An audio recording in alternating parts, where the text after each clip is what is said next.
19/7/2024 eco club शिक्षण सप्ताहाच्या 6वा दिवस इको क्लब म्हणून आपण आजचा दिवस साजरा करत आहोत। तर विद्यार्थी मित्रांनो लक्ष द्या, इको क्लब ही एक खूप महत्त्वाची एक समिती आहे। राज्य पातळीवर प्रत्येक शाळेमध्ये आज इको क्लब समितीचा गठन केलेला जातो। बघा, आपल्या राष्ट्रीय पातळीवर आपल्या पर्यावरणाचा, आपली जी जैवविविधता आहे, ह्या जैवविविधतेचा ऱ्हास होत चाललेला आहे। आपल्या वातावरणामध्ये, आपल्या पृथ्वीमध्ये ओझोनचा स्तर वाढत आहे। विविध कार्बन डायऑक्साइड, कार्बन मोनॉक्साइड अशा विविध वायूंच्या प्रमाणात वाढ होत आहे। विविध रोगांची लक्षणे, मच्छर जे डास आहेत त्यांची, डेंगू, मलेरिया, कावीळ अशा विविध रोगांची लक्षणे आज आपल्या शाळेतील मुलांना, आपल्या गावातील लोकांना विविध समस्या उद्भवतात। तर बघा, यासाठी शासनाने या शिक्षण सप्ताह दिनानिमित्त एक चांगल्या पद्धतीने एक इको क्लब म्हणून समिती गठन करण्याचे ठरविलेले आहे। समिती गठन करण्याचे ठरविलेले आहे।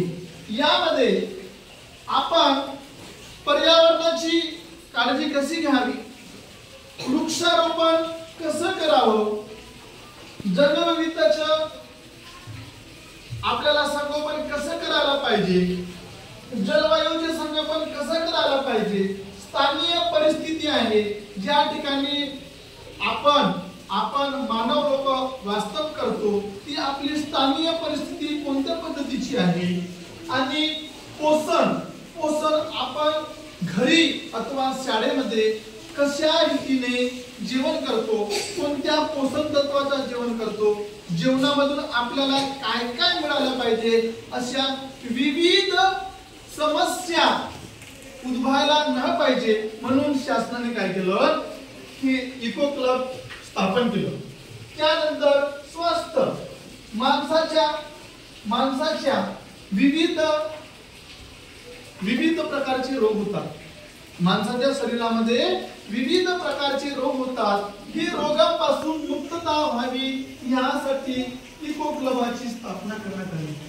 त्यानंतर स्वच्छता, आपण जशी आपली शाळा आहे, तसा सरकारी हॉस्पिटल आहेत, सरकारी ऑफिस आहेत, अशा प्रत्येक ठिकाणांची स्वच्छता कशी पाळायला पाहिजे, सार्वजनिक ठिकाणचे जे शौचालय आहेत त्यांची स्वच्छता कशी पाळायला पाहिजे, लोकांना त्यांची सवय कशी लागायला पाहिजे, यासाठी ही इको क्लब आहे। हे मुलांपासून तर हे मोठ्यांपर्यंत समजण्यासाठी शासनाने इको क्लब तयार केलेला आहे। ठीक आहे। तर विद्यार्थी मित्रांनो, इको क्लब तुम्हाला सांगितलं आहे मी थोडक्यामध्ये, पर्यावरण आहे।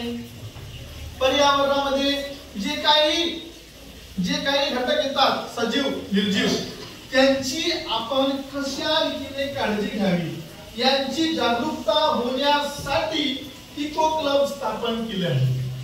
त्यानंतर जैवविविधता, जेवढे जीव आहेत आपल्या वातावरणामध्ये, आजूबाजूच्या अवतीभोवती जेवढे जीव, सजीव सृष्टी, जेवढे झाडे आहेत त्यांची काळजी कशी घ्यावी, त्यांची ग्रोथ कशी करावी, ही समजण्यासाठी जैवविविधता जपावा यासाठी इको क्लब स्थापन केलेला आहे। ठीक आहे।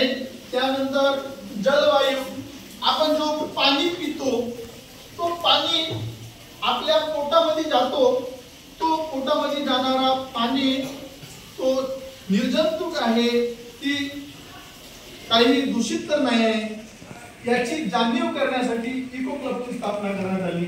त्यानंतर स्थानिक परिस्थिती, तुम्ही आजूबाजूच्या आपल्या गावामध्ये राहता, तुमच्या गावात तुमचं जो घर आहे, घराच्या आजूबाजूला पाणी साचून आहे का, कचरा साचून आहे का, यापासून आपल्याला कोणते कोणते रोग होऊ शकतात।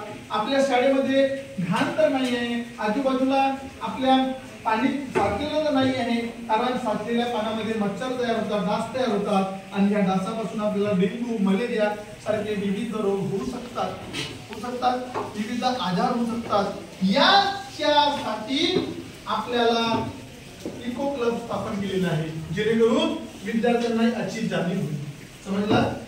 त्यानंतर पोषणामध्ये सुद्धा विद्यार्थ्यांना कोणकोणत्या पोषण घ्यायला पाहिजे, पोषणाच्या कमतरतेमुळे, अन्नाच्या कमतरतेमुळे, विविध जीवनसत्वाच्या कमतरतेमुळे, विविध प्रोटीनच्या कमतरतेमुळे कोणते रोग होतात, त्यासाठी त्याची जाणीव होण्यासाठी इको क्लब स्थापन केलं आहे। त्यानंतर स्वास्थ्य, माणसाचे शरीर आहे, आपल्या शरीराला कोणकोणत्या अन्न घटकांची आवश्यकता आहे, आपल्या शरीर कसं स्वस्थ ठेवायला पाहिजे, आपले नख आहेत, आपले हात पाय आहेत, जेवताना हात कसे स्वच्छ धुवावा, त्यानंतर आपल्या शरीरामध्ये जे काही बॅड हॅबिट्स आहेत ते कसे दुरुस्त करावे, यासाठी इको क्लबची स्थापना केलेली आहे।